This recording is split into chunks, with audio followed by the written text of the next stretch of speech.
Hola, hola colega, te doy la bienvenida a El Expreso Contable, un podcast hecho de contador a contador. En este podcast compartiré contigo el conocimiento, la experiencia y las anécdotas que he recopilado en estos más de 15 años en la profesión, con el fin de ayudarte a crecer, a organizarte y a que pierdas el miedo al enfrentarte al día a día como contador. Así que sin más, comencemos con el episodio de hoy.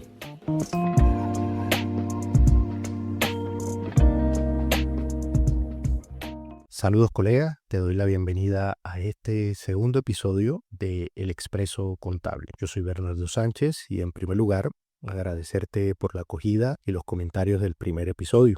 Es muy gratificante saber que te estoy aportando, que te estoy ayudando y espero poder seguirlo haciendo. Ok, hoy vengo a darte algunos tips para comenzar a ejercer como contador público. Fue algo que desde la comunidad me pidieron y quiero entrar a hablar un poco de este tema. Bien sea que aún estés estudiando, que seas un colega recién graduado, o si nunca ejerciste y ahora quieres volver a la profesión. Es normal que haya dudas, que haya confusión acerca de por dónde empezar, qué es lo mínimo que debo saber y cómo va a ser mi día a día en la profesión. Así que prepara tu café o bebida favorita y comencemos. Lo primero que debemos saber antes para poder entender el ejercicio de la profesión es que debemos conocer qué hace realmente un contador. Ahora, a diferencia de lo que muchos piensan, esta carrera es más que llevar contabilidad. En realidad, hay muchas maneras de monetizar la profesión, desde la revisoría fiscal, la auditoría externa, consultoría financiera, sector público, hasta servicios más específicos como la creación de empresas, entre otros. De hecho,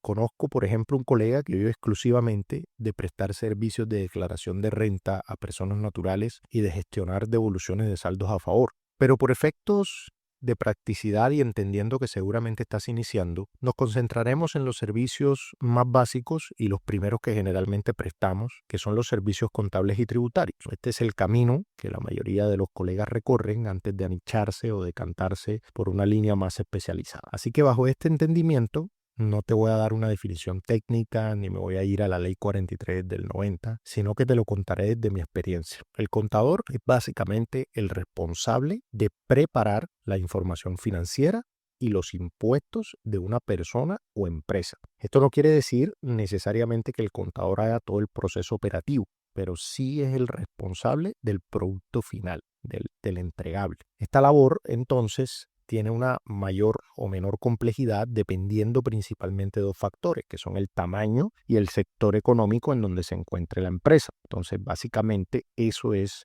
lo que hace un contador. Entonces, el contador podrá ejercer de dos maneras principales. La primera es como dependiente, haciendo parte del equipo o departamento contable de una empresa, y la segunda es como independiente gestionando clientes propios. Cuando eres estudiante o recién graduado, generalmente sueles comenzar como dependiente, siendo auxiliar contable, siendo analista contable, haciendo prácticas profesionales. Así es como se suele comenzar como dependiente en una empresa. Y esto es así porque ante la falta de experiencia no te atreves a ofrecer tu servicio solo. Entonces sueles entrar a una empresa y tu trabajo va a consistir en realizar una o varias de las tareas operativas del ciclo contable. El ciclo contable de una empresa por lo general tiene 4 pilares fundamentales. 1, la parte técnico-operativa. 2, la parte tributaria. 3, la parte laboral. Y 4, la parte financiera. Entonces, como auxiliar, generalmente vas a ejercer en la parte operativa, es decir, en el primer pilar, haciendo facturas de venta, causando facturas de compra, haciendo recibos de caja, comprobantes de egreso, registrando nóminas, conciliando bancos, etc. Entonces, la mayoría de las veces no vas a tocar los impuestos y no vas a realizar los estados financieros, que son las partes más críticas del proceso. Así es que generalmente la mayoría de los colegas comienzan. El problema de esta manera de ejercer es que es la que más carga laboral tiene y la que menos gana, ¿sí? Es la peor pagada porque es casi como si fuera mano de obra no cualificada. O sea, lamento decirte que el cartón de contador no hace que automáticamente te paguen más. Hay una fila de auxiliares que todos hacen lo mismo y por eso mientras estés en ese cargo como auxiliar, como analista, nunca vas a subir tus ingresos, porque es un cargo muy operativo, es un cargo cuyo aporte se mide de una manera hacia abajo. Así que esa pues es la realidad del mercado laboral hoy por hoy. Entonces, lo que yo te recomiendo aquí es que tomes esa parte como una etapa en tu proceso profesional. Es decir, que seas auxiliar o que seas analista y está bien, pero si le dedicas 2 o 3 años, es decir, es una parte de tu progresión. Hacer práctica, ser auxiliar es bueno porque te va a hacer dominar todo lo que tiene que ver con el reconocimiento y la medición de los hechos económicos, que es la primera parte del proceso. Aprenderás a conocer el archivo, los documentos fuentes, te familiarizarás con los software contables, manejarás las retenciones de la fuente casi que de memoria. Aquí es donde uno básicamente se hace desde la parte del proceso operativo. Es decir, tú no puedes ser un contador público que dirija un proceso si no conoces cómo se hace en la práctica. Entonces, esta etapa no te la saltes. Esa es una recomendación que yo te hago. Pero debes tener cuidado, porque hay un peligro inherente y es que te perpetúes en esa etapa, que no te pases 2, 3 años allí, sino que te quedes ahí un montón de tiempo. Y ahí es donde viene la frustración de muchos colegas que dicen que la carrera es mala, que la carrera paga poco. No, no es que la carrera sea mala ni que la carrera pague poco. Lo que pasa es que ellos se perpetuaron como analistas, como auxiliares o encargos netamente operativos que pagan realmente poco y la carga es mucha. Entonces, realmente, si te quedas ahí, ahí vas a tener un problema. Entonces, aquí pueden pasar dos cosas cuando ejerces como contador dependiente. Pues la primera es que estés en una buena empresa, ¿sí? Una empresa grande o que estés en una empresa estatal y haya probabilidad real de escalar, ¿sí? Eso es lo primero. O lo segundo es que quemes la etapa y te lances como independiente. Esa sería la segunda opción. Ahora, en mi caso, por ejemplo, yo pude escalar casi a lo más alto que se podía en una compañía. De hecho, arriba de mí solo estaba el gerente de la empresa. Y aunque se suele ganar bien, cuando tú logras escalar dentro de una empresa, muchos hacen una especialización y se hacen directores o se hacen gerentes y demás, se suele ganar la verdad bastante bien, pero en esas instancias, sí, tú comienzas a valorar mucho más con el paso del tiempo y créeme que te va a pasar, tal vez no cuando estás más joven, pero te va a pasar que llega un momento en donde empiezas a valorar mucho más el tiempo y la flexibilidad. Vas a terminar prefiriendo tener más tiempo y flexibilidad que incluso tener ciertos ingresos.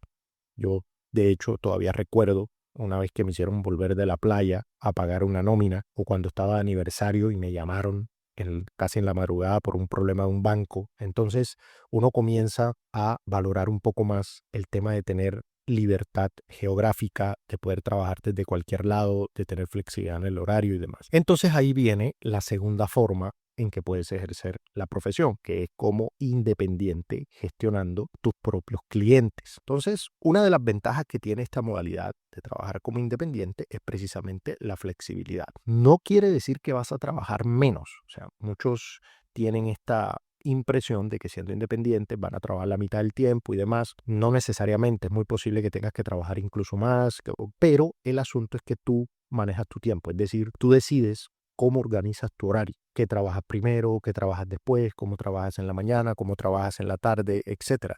Entonces, si lo haces bien, puedes generar ingresos que pueden no tener techo, es decir, organizar los clientes, organizar tu tiempo y de esa manera puedes escalar el ingreso mucho más de lo que harías si fueras dependiente. Además de eso, para empezar como independiente, lo único que necesitas es tu cerebro y un computador. La mayoría de los colegas que yo personalmente conozco que viven bien de la profesión son contadores independientes y con el tiempo incluso algunos de ellos, no todos, llegaron a tener su propia firma contable. Es decir, se fueron creciendo en clientes, tuvieron que empezar a buscar ayuda y finalmente terminaron poniendo una firma pequeña.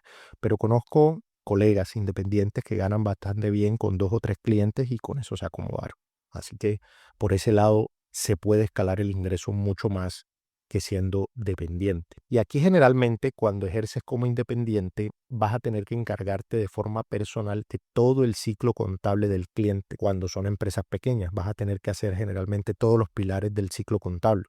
Ahora, cuando son clientes más grandes suelen tener auxiliares y tu trabajo consiste en revisar que ellos estén realizando bien los registros contables y tú lo que haces es pues sacar los impuestos y preparar los estados financieros. Eso cuando ya son empresas grandes, tienen, por ejemplo, la tesorería por aparte, tienen auxiliares, uno o varios, etcétera.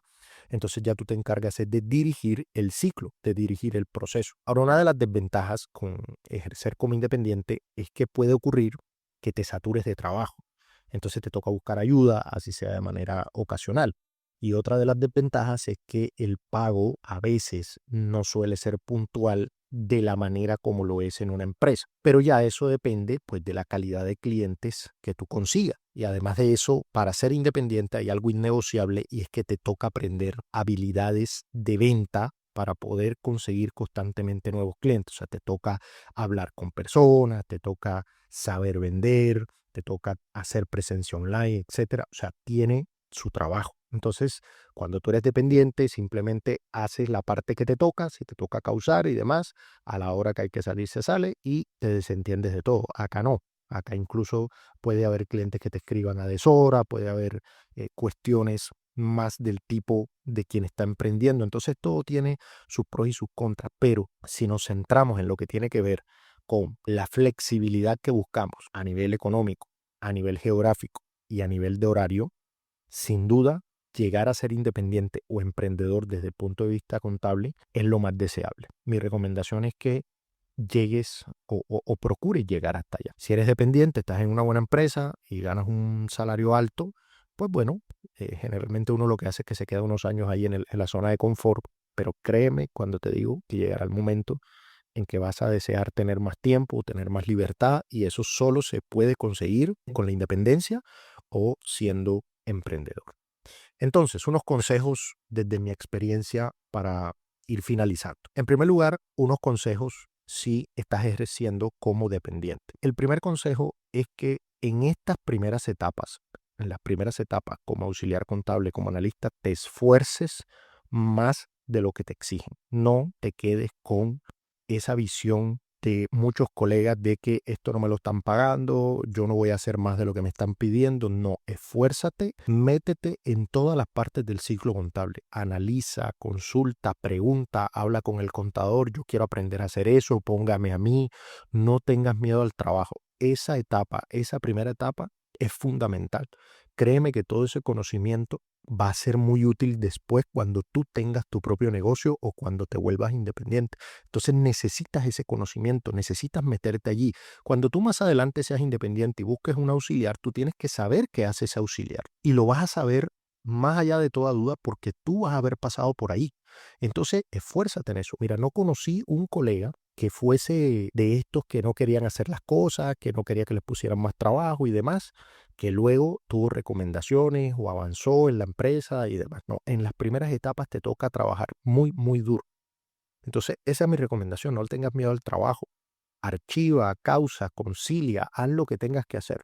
Pero todo lo que haces, no, que es que hay que llenar una encuesta del DANE, no, que es que hay que llenar una información de Supersalud, no, que es que hay que llenar una información de Supersociedades. Métete en todo, no le tengas miedo al trabajo en esta etapa. En segundo lugar, en esas primeras etapas como dependiente, crea una red de contactos. Habla con personas, quédate con los teléfonos. Créeme que eso te va a ser muy útil a futuro. Puedes terminar haciendo colaboraciones, trabajando con personas que conociste hace muchos años. Y ese fue, por ejemplo, mi caso personal.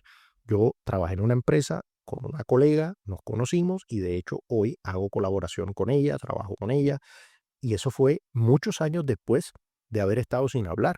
Así que preocúpate por crear una red sólida de contactos, personas, porque el camino es largo y en el camino generalmente uno suele encontrarse. Otra recomendación es que dejes siempre buenas referencias. Mira, yo perdí la cuenta de cuántos practicantes o auxiliares han estado bajo mi cargo o han trabajado en empresas donde yo he estado que no me atrevo a recomendar porque no trabajaron bien, porque no hicieron lo que tenían que hacer. Así que si estás trabajando como dependiente, nunca te vayas de una empresa dejando una mala referencia. Siempre intenta dar lo mejor de ti, hacer el mejor trabajo porque eso te va a abrir puertas a futuro. Yo hoy todavía tengo empleadores del pasado que me llaman insistentemente, mira, necesito que trabajemos, quiero que te vengas, te hago una oferta. Eso se hace con trabajo duro. Eso no se hace llegando tarde, eso no se hace perdiendo el tiempo en el trabajo, eso no se hace metido en el celular mientras estoy en horario laboral. Deja siempre buenas referencias. Una de las cosas más valiosas que tienes es tu imagen, tu prestigio, tu buen nombre. Eso tienes que dejarlo muy en alto. Ahora, como independiente, ¿Qué consejos te puedo dar? Bueno, en primer lugar, si ya conoces el ciclo contable, arriésgate con tus primeros clientes. Es impresionante que conozco colegas que ya han manejado por años el ciclo contable, pero dicen, no, es que me falta experiencia. ¿Y qué experiencia te falta? No te falta ninguna experiencia. La experiencia que te falta es hablar con clientes. Pero en última instancia, si ya tú comprendes el ciclo contable desde el ingreso de la información hasta la preparación del estado financiero, ya tú estás listo. Incluso puedes estar listo antes. No tengas temor de tomar clientes. De hecho, yo tengo un servicio que se llama Contador de Respaldo, que es para colegas que de pronto van a tomar un cliente, pero tienen miedo, se sienten inseguros, no saben cómo hacer, etcétera, en donde nos reunimos una vez por semana y yo les voy guiando, les voy ayudando, les voy haciendo asesoría sobre cómo deben organizar el ciclo contable y qué deben hacer. Pero tienes que buscar ayuda, tienes que buscar la manera, pero no rechaces clientes, tienes que arriesgarte. Todo contador independiente comenzó. Ahora, si tienes temor, toma un cliente pequeño, toma un cliente que de pronto las cifras no sean muy grandes para que te sientas un poco más tranquilo, pero tienes que arriesgarte a tomar tus primeros clientes una vez que ya tengas el ciclo contable claro. En segundo lugar, para tomar estos clientes tienes que evaluar bien la carga operativa de estos clientes. Es decir, no puedes tomar un cliente, no es recomendable tomar un cliente que tenga 1000 documentos al mes para digitar, porque no te va a poder pagar el tiempo que te vas a demorar en eso. Entonces mi recomendación es que tomes clientes que sean prestadores de servicio. Estos clientes suelen tener menos movimiento, pero no tomes clientes del tipo restaurantes o del tipo droguerías o del tipo mini mercados, tiendas y demás, a menos de que tengan ellos un auxiliar que digite toda la información. O en su defecto, hazlo en la negociación. Le dice, bueno, si usted pone un auxiliar que digite toda la información, listo. Yo, por el resto del ciclo y por prepararle la información financiera de los impuestos, bueno, mis honorarios son tanto. Entonces, tienes que evaluar muy bien la carga operativa de los clientes y tienes que evaluar muy bien el espíritu de los clientes en el sentido de si los ves que siempre están pidiendo rebaja por todo, si son de los que están diciendo que no quieren pagar impuestos, etcétera. Eso hay que evaluarlo bastante bien cuando vas a ejercer como independiente. Otra recomendación es que tienes que tener costeados tus honorarios mínimos. Miren, es increíble ver cuántos colegas no saben cuánto vale una hora de su trabajo. Tú tienes que tener claro cuánto vale una hora de tu trabajo, porque en base a esa hora calculada es que tú vas a mirar cuántas horas, dependiendo del volumen de una empresa, requieres para el servicio y a partir de ahí cuánto es lo mínimo que puedes cobrar. Hay muchos colegas que empiezan a hablar de manera efímera, ¿no? Que un salario mínimo, depende, no todo es blanco y negro. Mira, y si hay una empresa que nada más hace una factura al mes, ¿acaso no está bien cobrarle medio salario mínimo? ¿No es rentable? Entonces, no es como que muchos colegas dicen, no, yo tengo un cartón ahí colgado en la pared, entonces ya yo voy a cobrar 2 salarios mínimos. No, eso no funciona así. Las leyes de mercado funcionan tal como están establecidas, no funcionan como yo crea que funcionan. Y es increíble cuántos colegas no saben cómo funciona el mercado y cómo funciona el tema de los honorarios. Otra cosa es que como independiente te tienes que estar capacitando de forma constante. O sea, todos los días tienes que estar leyendo, tienes que tomar. En mi caso, ¿qué hago? Yo tengo una hora diaria para estudiar. Organizo los pilares de la contabilidad y de las habilidades blandas y una hora para estudiar, porque te toca estar constantemente volviendo sobre el tema de la parte teórica. Y finalmente, apóyate en una comunidad. No seas un independiente llanero solitario. Hay comunidades, hay grupos, hay colegas que se pueden estar apoyando entre sí y siempre debes estar allí pendiente de una comunidad para expresar tus dudas, para estar en contacto, networking, etcétera. Así que estas son solamente algunas recomendaciones que quiero dejarte acerca del tema del ejercicio profesional. Espero poder haberte ayudado. Ojalá algunos de estos consejos te sean de utilidad. Y bueno, quiero decirte que estoy en Instagram. Me puedes seguir en Instagram como Bernardo Sánchez Junior 2. Estoy creando contenido contable para ti, para ayudarte, para poder aportarte valor y nos estaremos escuchando en un próximo episodio.